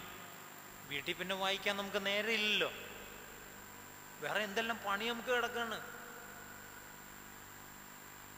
പണിയൊന്നും ഇല്ലേലും നമുക്ക് വായിക്കാൻ ഒക്കില്ലല്ലോ, വേറെ എന്തെല്ലാം കാര്യങ്ങളാണ്. അപ്പോൾ എന്തായാലും തിരുവചനമൊക്കെ വായിക്കണം. Nothing is impossible for God. ദൈവത്തിന് ഒരു കാര്യവും അസാധ്യമല്ലല്ലോ. നമ്മുടെ ജീവിതങ്ങളിലേക്ക് പെട്ടെന്നൊന്ന് നോക്കുക. മറ്റാരും നോക്കുന്നതിനേക്കാൾ അധികമായി നമുക്ക് തന്നെ കാണാൻ ദൈവം ഇടയാക്കട്ടെ. എത്ര ദൈവത്തിൻ്റെ കരുതലിൻ്റെ വഴികൾ, ഞാൻ ആമുഖ വാക്കുകളിൽ പറഞ്ഞ അത് തന്നെയാണ്. എത്ര വഴികൾ, എത്ര അനുഭവങ്ങൾ, അവയിലൂടെയൊക്കെ ദൈവം കരുതി നടത്തിയതിനെ ഓർത്ത് നാം ദൈവത്തെ മഹത്വപ്പെടുത്തണം. അത് നമുക്ക് വേണ്ടിയിരിക്കുന്ന കാര്യം തന്നെയാണ്. അത് നാം ബോധ്യപ്പെടേണ്ട അനുഭവം തന്നെയാണ്. അതുകൊണ്ട് വിശ്വാസ ജീവിതാനുഭവങ്ങളിലെ വളർച്ചയുടെ നാളുകളിൽ അനേക സ്ട്രഗിൾസ് ഉണ്ടായിരുന്നു എങ്കിലും അന്ത്രയോസിനെയും മോർത്തോമായെയും പോലെ ആത്മീയ ഉൾക്കാഴ്ചയും ക്രിസ്തുവിനെ കുറിച്ചുള്ള ബോധ്യവും വളരുവാൻ ദൈവം നമ്മിൽ ഇടയാക്കണം. അത് നമ്മൾക്ക് വേണ്ടിയിരിക്കുന്ന ഒന്ന് ആണ് എന്ന് ഓർമ്മിപ്പിക്കട്ടെ. മൂന്നാമത്തെ ആശയം കൂടെ ചേർത്ത് ചിന്തിച്ച് നമ്മുടെ ഈ ധ്യാന ചിന്തകൾ പൂർത്തീകരിക്കണം എന്ന് ഞാൻ വിചാരിക്കുകയാണ്. മൂന്നാമത്തെ ആശയം, സാക്ഷ്യം സ്വീകരിക്കുകയും സാക്ഷ്യം സത്യമായി നൽകുകയും ചെയ്തവർ ആയിരുന്നു മോർത്തോമായും അന്ത്രയോസും എന്നുള്ളതാണ്. ദൈവത്തെക്കുറിച്ചുള്ള ആഴമായ വിശ്വാസ ബോധ്യം അവർക്കുണ്ടായിരുന്നു എന്ന് കണ്ടു. വിപതി ധൈര്യം മാത്രമല്ല, സ്ഥായിയായ ധൈര്യബോധം അവർക്കുണ്ടായിരുന്നു എന്ന് കണ്ടു. സാക്ഷ്യം സ്വീകരിക്കുകയും അവയെ സത്യമായി നൽകുകയും ചെയ്തവരായിരുന്നു ഈ സ്ലീഹന്മാർ രണ്ടുപേരും മറ്റു സ്ലീഹന്മാരും എന്ന് നമുക്ക് ഓർക്കാനായി സാധിക്കട്ടെ. വിശ്വാസ ജീവിത സാക്ഷ്യം സ്വസഹോദരങ്ങൾക്കും സഹശിഷ്യർക്കും പുറത്തുള്ളവർക്കും യവനന്മാർക്കൊക്കെ നൽകുവാൻ ഇവർക്കായി എന്നുള്ളത് നാം ഓർക്കണം. വിശുദ്ധ യോഹന്നാന്റെ സുവിശേഷം 21-ാമത്തെ അധ്യായം 2-ാമത്തെ വാക്യത്തിൽ പത്രോസ് മാർത്തോമാ ശ്ലീഹ മറ്റു ശിഷ്യന്മാർക്ക് ഒപ്പമായി ആ റിസറക്ഷനെ കുറിച്ചുള്ള ബോധ്യത്തിൽ, പുനരുത്ഥാന ബോധ്യത്തിൽ അടുത്തു വരുന്നു. യേശു പിന്നെയും തിബെരിയോസ് കടക്കരയിൽ വെച്ച് ശിഷ്യന്മാർക്ക് പ്രത്യക്ഷനായി. ശീമോൻ പത്രോസും ദിദിമോസ് എന്ന തോമാസും ഗലീലായിലുള്ള കാനയിലെ നഥനയേലും സെബദി മക്കളും അവൻ്റെ ശിഷ്യന്മാരിൽ വേറെ 2 പേരും. അപ്പൊ ആകെ 7 പേരുടെ കാര്യം ഇവിടെ പറയുന്നു. അവിടെ കൂടി വന്നിരുന്നു. അപ്പോൾ യേശുവിൻ്റെ പുനരുത്ഥാനത്തെക്കുറിച്ചുള്ള ബോധ്യം ആദ്യമൊന്നും കുറച്ച് നാളുകൾ ശക്തമായി നിലനിന്നില്ല എങ്കിലും പിന്നീട് അതിലേക്ക് ദൈവ കരുണയാൽ എത്തുവാനും ആ സാക്ഷ്യത്തിൽ ഉറച്ചു നിന്ന് നയിപ്പാനും സാധിച്ചു മോർ തോമായ്ക്ക് എന്നുള്ളത് നാം പ്രത്യേകമായും ഓർക്കണം. He was gathering with other disciples at Galilee to see the risen Christ. യേശു എന്ന പുനരുത്ഥാനം ചെയ്ത ക്രിസ്തുവിനെ കാണുവാൻ, ആ ബോധ്യത്തിലേക്ക് വരുവാൻ മോർ തോമായും ഉണ്ടായിരുന്നു എന്നുള്ളത് നാം കാണുകയാണ്. വിശുദ്ധ യോഹന്നാന്റെ സുവിശേഷം 1-ാമത്തെ അധ്യായം 35 മുതലുള്ള വേദഭാഗം നാം പരിശോധിക്കുമ്പോൾ യേശുവിനെ കുറിച്ച് യോഹന്നാൻ സ്നാപകൻ നൽകിയ സാക്ഷ്യം, ഇഹലോകത്തിന്റെ പാപത്തെ വഹിക്കുന്ന ദൈവത്തിന്റെ കുഞ്ഞാട് എന്നൊക്കെ പറയുന്നു. പിന്നെയും അത് തന്നെ അദ്ദേഹത്തെ കുറിച്ച് പറയുന്നു. ഇത് കേട്ടിട്ട് യേശുവിൻ്റെ അടുക്കലേക്ക് യോഹന്നാൻ സ്നാപകന്റെ ശിഷ്യന്മാരൊക്കെ അങ്ങ് പോവുകയാണ്. ആ പോയ 2 പേരുടെ കൂട്ടത്തിൽ അന്ത്രയോസും ഉണ്ടായിരുന്നു എന്ന് കാണുകയാണ്. എന്നാൽ ഈ അന്ത്രയോസ് തൻ്റെ സഹോദരനായ ശീമോന്റെ അടുക്കലേക്ക് ചെന്ന് പറഞ്ഞു, ഞങ്ങൾ യേശുവിനെ കണ്ടെത്തിയിരിക്കുന്നു. പിന്നെ പറയുകയാണ്, ഞങ്ങൾ മശിഹായെ കണ്ടെത്തിയിരിക്കുന്നു, അത് യേശുവാകുന്നു എന്ന്. ഓർക്കണം കർത്താവിൽ സഹോദരങ്ങളെ, ക്രിസ്തുവിനെ കുറിച്ചുള്ള ബോധ്യത്തിലേക്ക് വരുന്നതിൽ ഈ 2 പദങ്ങൾ, 2 നാമങ്ങൾ വളരെ പ്രാധാന്യവത്തായിട്ടുള്ള നാമങ്ങളാണ്. യേശു എന്നാണ് അവിടുത്തെ 1-ാമത്തെ പേര്. ദൈവസന്നിധിയിൽ അവിടുന്ന് ആയിരിക്കുമ്പോൾ ദ പ്രീ എക്സിസ്റ്റിംഗ് ക്രൈസ്റ്റ്, അത് പേരെന്തെന്ന് നമുക്കറിയില്ല. പുത്രനാം ദൈവം. എന്നാൽ പിന്നീട് കന്യകയിൽ നിന്ന് ജനിച്ച് ഈ ലോകത്തിൽ കാണപ്പെടുമ്പോൾ പേര് യേശു എന്ന, അവിടത്തേക്ക് പേരിടാനായിട്ട് ചുമതല വരുമ്പോൾ അവൻ മനുഷ്യരെ അവരുടെ പാപങ്ങളിൽ നിന്ന് രക്ഷിപ്പാൻ ഇരിക്കെ കൊണ്ട് അവന് യേശു എന്ന് പേരിടണം. ജീസസ് എന്ന് പറഞ്ഞാൽ ദ വൺ ഹൂ ലിബറേറ്റ്സ്, വിമോചിപ്പിക്കുന്നവൻ, മോചിപ്പിക്കുന്നവൻ, സേവിയർ എന്നാണ് അർത്ഥം എന്ന് നമുക്കറിയാം. അവൻ നമ്മെ നമ്മുടെ ഞെരുക്കങ്ങളിൽ നിന്ന്, നമ്മുടെ ഞെരുക്കാനുഭവങ്ങളിൽ നിന്ന്, പാപങ്ങളിൽ നിന്ന് വിമോചിപ്പിക്കുന്നവൻ എന്ന ബോധ്യം നമുക്കുണ്ടാകട്ടെ. യേശുവിനോട് അടുത്തു വരുന്നവർക്ക് ഈ ബോധ്യം ശക്തമായി ഉണ്ടാകണം. അവിടെ നമ്മെ വിമോചിപ്പിക്കുന്നവനാണ്. എന്തിൽ നിന്നൊക്കെ നാം നോക്കണം, എവിടെ നിന്നൊക്കെ നമ്മെ വിമോചിപ്പിക്കുന്നു. From what all things in this world, what all material things in this world, He liberates, and we should keep an awareness about ourselves about this. ഇത് നമുക്ക് വേണ്ടിയിരിക്കുന്ന ഒരു ബോധ്യമാണ് എന്ന് നാം ഓർക്കണം. ഒപ്പം തന്നെ അവിടുന്ന് മെശിഹായാകുന്നു, അവിടുന്ന് ക്രിസ്തുവാകുന്നു. ആ 2 പദത്തിനും അർത്ഥം അഭിഷേകം ചെയ്യപ്പെട്ടവൻ എന്നാണല്ലോ. അതുകൊണ്ട് അഭിഷേകം ചെയ്യപ്പെട്ടവനായ അവിടുന്ന് പഴയ നിയമത്തിൽ പ്രവാചകന്മാർ, രാജാക്കന്മാർ, ദൈവപുരുഷന്മാർ, പുരോഹിതന്മാർ ഒക്കെ അഭിഷേകം ചെയ്യപ്പെടുന്നതായി കാണുന്നു. യേശു അഭിഷേകം ചെയ്യപ്പെട്ട ദൈവപുത്രൻ എന്ന ബോധ്യം നമ്മുടെ ജീവിതത്തിലേക്ക് ഉണ്ടാക്കിത്തരുന്നതിന് സാക്ഷ്യം കൈമാറിയവരായിരുന്നു പരിശുദ്ധ സ്ലീഹന്മാർ. നാം അപ്പോസ്തല പ്രവൃത്തി വായിക്കുമ്പോൾ ആദിമ സഭയുടെ ആദ്യ പ്രഖ്യാപനം, the first proclamation about Jesus Christ, അതെന്താ? ഞാനിപ്പോൾ പറഞ്ഞ പദം തന്നെയാണ്, Jesus Christ, Jesus is the Messiah. യേശു തന്നെ മിശിഹ. കന്യകയുടെ മകനായോ, എന്തിന് മറ്റു ചിലർ ആ മറിയാമ്മയുടെ മകനായോ തച്ചന്റെ മകനായോ ഒക്കെ അറിയപ്പെട്ടിരുന്നവൻ. അങ്ങനെ അറിയപ്പെട്ടവൻ മാത്രമല്ല, ഞങ്ങളുടെ ജീവിതത്തിൽ രക്ഷകനാണെന്നും പിന്നീട് ഞങ്ങളുടെ പൂർവികരും ഞങ്ങളും പ്രതീക്ഷിക്കുന്ന ഋഷിപ്രോക്തമെന്നാണ് പുരാതന പൈതൃകത്തിൽ പ്രതീക്ഷിക്കപ്പെടുന്ന ആ വലിയ രക്ഷകൻ, വിമോചകൻ, അവിടുന്ന് അഭിഷേകം ചെയ്യപ്പെട്ട മശിഹ എന്ന ബോധ്യത്തിലേക്കാണ് വന്നിരിക്കുന്നത്. യേശു തൻ മശിഹ. That was the first proclamation and the early kerygma of the church. ആദിമ സഭയുടെ ആദ്യ പ്രഖ്യാപനം എന്ന് പറയുന്നത് അതാണ്, യേശു തന്നെ മശിഹ. നമ്മുടെ വ്യക്തി ജീവിതങ്ങളിൽ യേശുവെന്നും മശിഹ എന്നും ഉള്ള ബോധ്യങ്ങളിലേക്ക് ജീവിതത്തെ വളർത്താൻ, ക്രിസ്തു ബോധ്യത്തെ വളർത്താൻ ഇടയാകട്ടെ.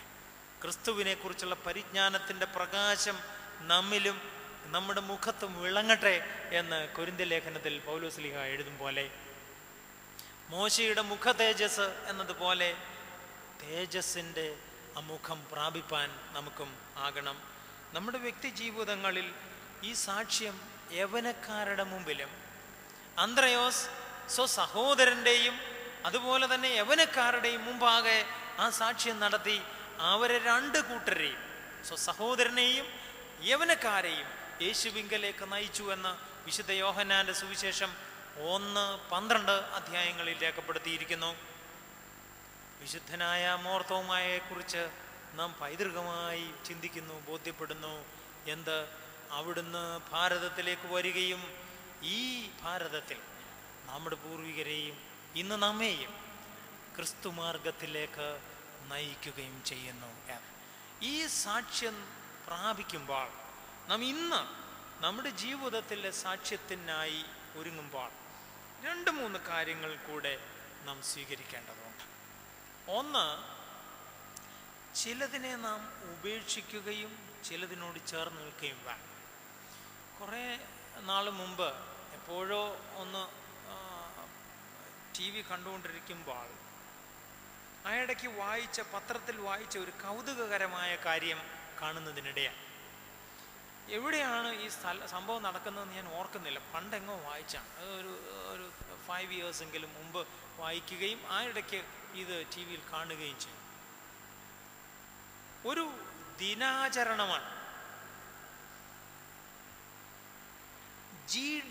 GRD എന്നാണ് അതിനവർ പറയുന്നത്. Good റിഡൻസ് day.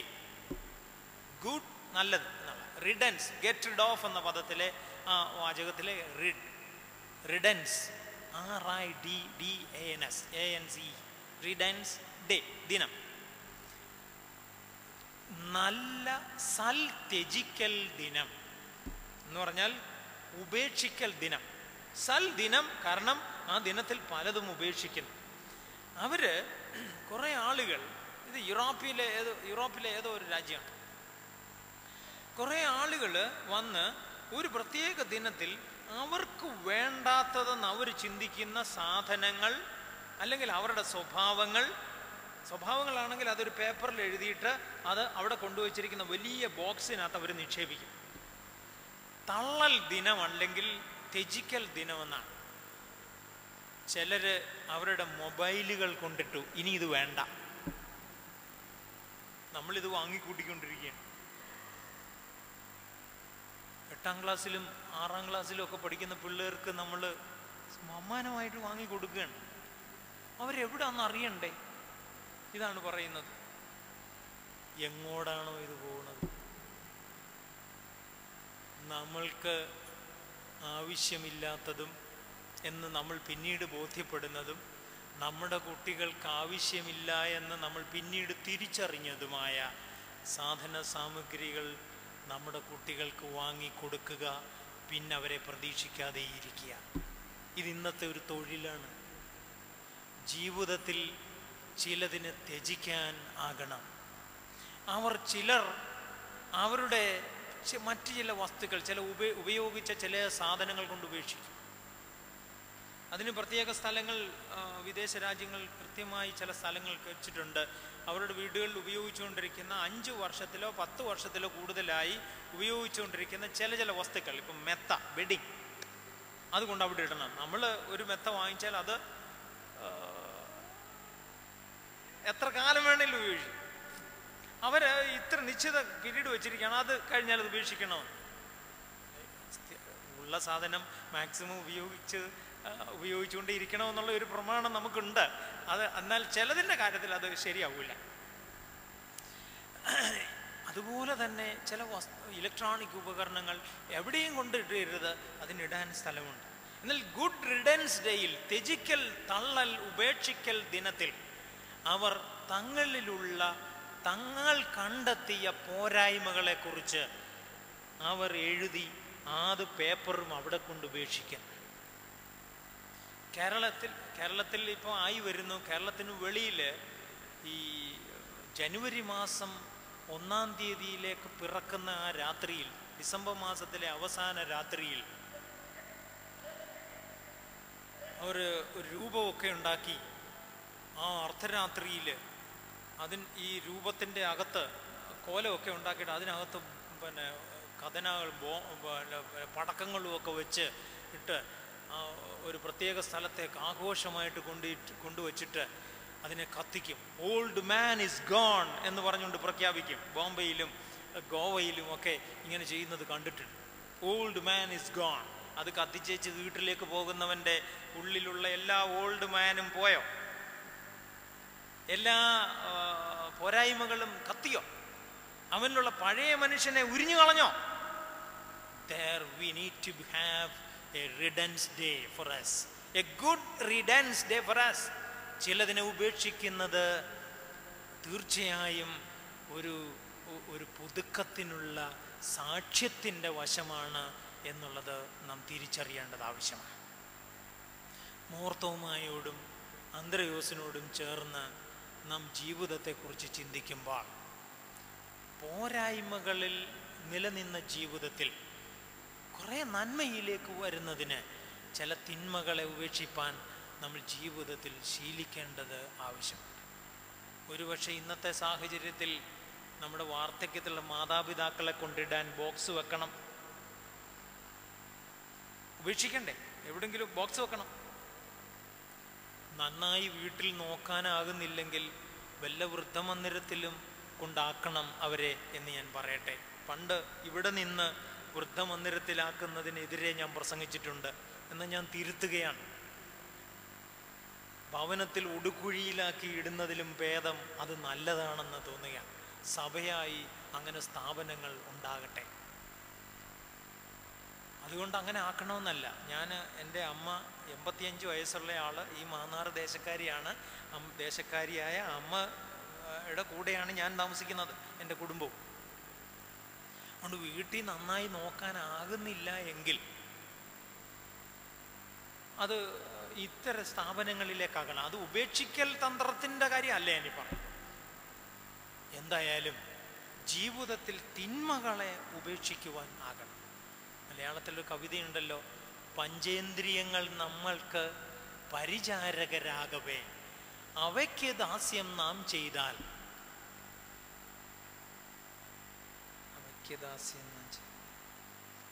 പഞ്ചേന്ദ്രിയങ്ങൾ നമ്മൾക്ക് പരിചാരകരാകവേ അവയ്ക്ക് ദാസ്യം നാം ചെയ്താൽ ഹാസ്യം എന്തതിനപ്പുറം. അതുകൊണ്ട് പഞ്ചേന്ദ്രിയങ്ങൾ നമ്മൾക്ക് ദാസവേല ചെയ്യാനുള്ളതാണ്. അവയുമായി, ഇന്ദ്രിയ സുഖാന്വേഷണങ്ങളുമായി മാത്രം മുന്നോട്ട് പോകുന്ന സമൂഹം ചില കാര്യങ്ങളിൽ ത്യജിക്കൽ നയം വേണം. നോമ്പ് ഉപവാസ നാളുകളിൽ ചിലത് ത്യജിക്കാൻ പഠിപ്പിക്കുന്നത് ഇതിനെ നിയന്ത്രിക്കാനും കൂടെയാണ് എന്ന് നമുക്കറിയാം. അതുകൊണ്ട് നമുക്ക് നല്ലതിനോട് ചേരുവാൻ ചിലവയെ ഉപേക്ഷിക്കാൻ പഠിക്കണം.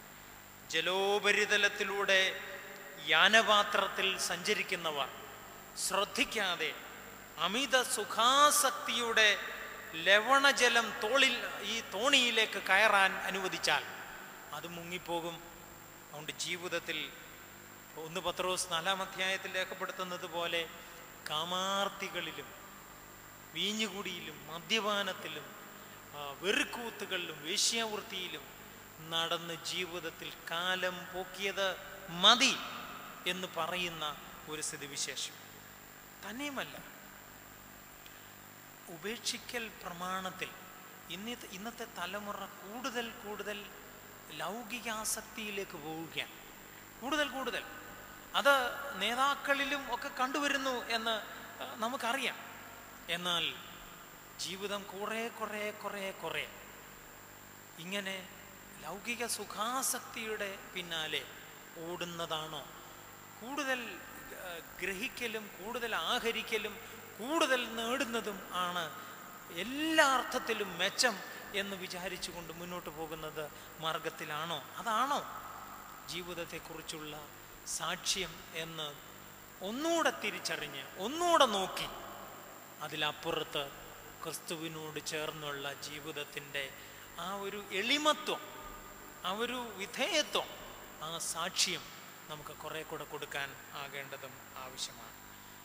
ഞാൻ എൻ്റെ വാക്കുകളെ ഉപസംഹരിക്കട്ടെ.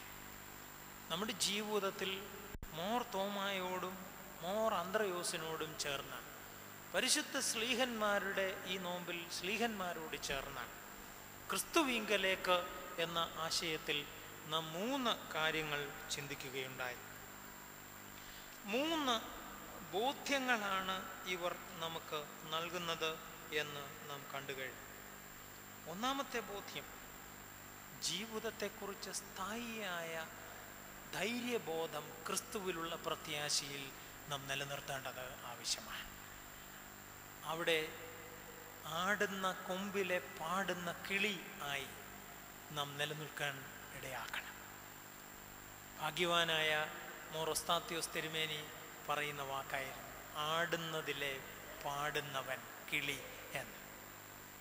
അതുകൊണ്ട് ക്രിസ്തുവിലുള്ള ഈ ധൈര്യം മുറുകെ പിടിച്ചുകൊള്ളുവാൻ മോർ തോമായും അന്ത്രയോസും നമ്മോട് ആവശ്യപ്പെടുന്നു.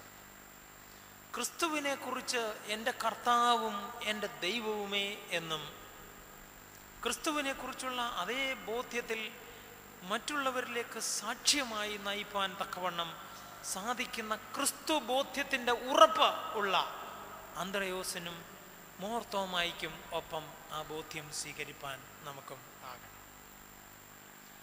സാക്ഷ്യം സ്വീകരിക്കുകയും സാക്ഷ്യം നൽകി അന്ത്രയോസ് സ്വസഹോദരനായ പത്രോസിനെയും മോർ തോമ ഭാരതത്തിലെ നമ്മുടെ പൂർവികരെയും അന്ത്രയോസ് യവനക്കാരെയും യോഹന്നാൻ 12 പറയും യേശുവിനിലേക്ക് നയിച്ചതുപോലെ നമുക്കും സാക്ഷ്യത്തിൻ്റെ അനുഭവം സ്വീകരിപ്പാനും കൈമാറുവാനും നമ്മുടെ ജീവിതത്തിൽ ആവശ്യമുണ്ട് എന്ന് നാം ബോധ്യപ്പെടണം.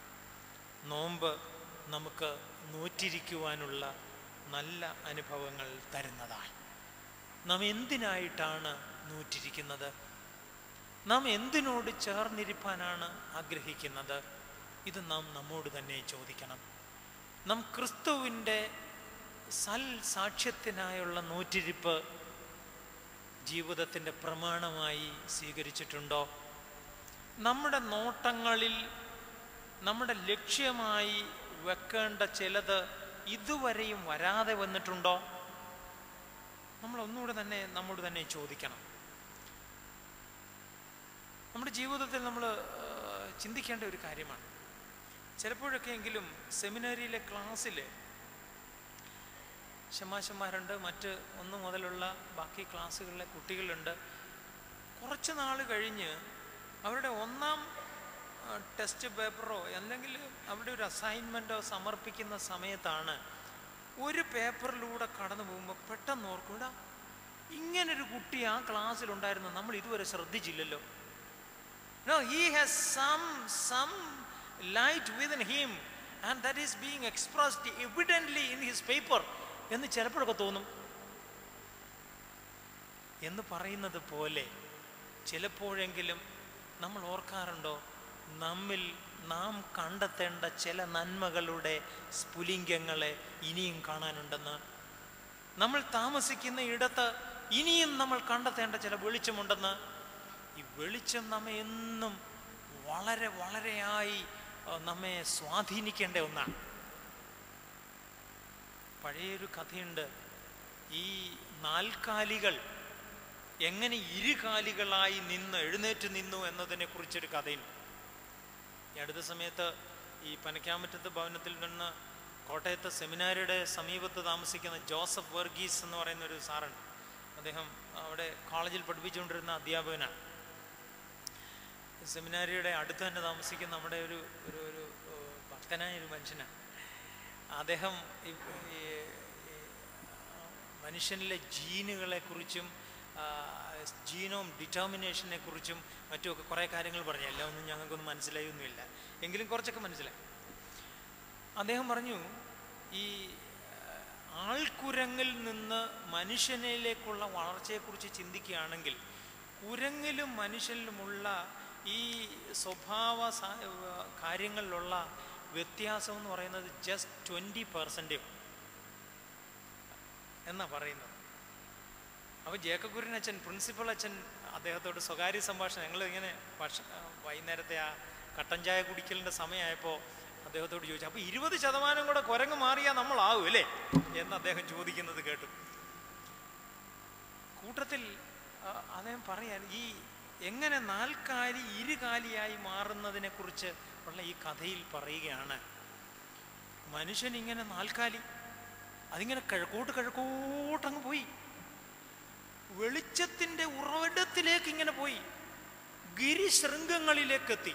അവിടേക്കിങ്ങനെ ആ മുൻകാലുകൾ അതിലേക്ക് വെച്ച് ഇങ്ങനെ നോക്കി നിൽക്കെ ആ പ്രകാശം ഇങ്ങനെ ഉയർന്നുയർന്നു വരുന്നു.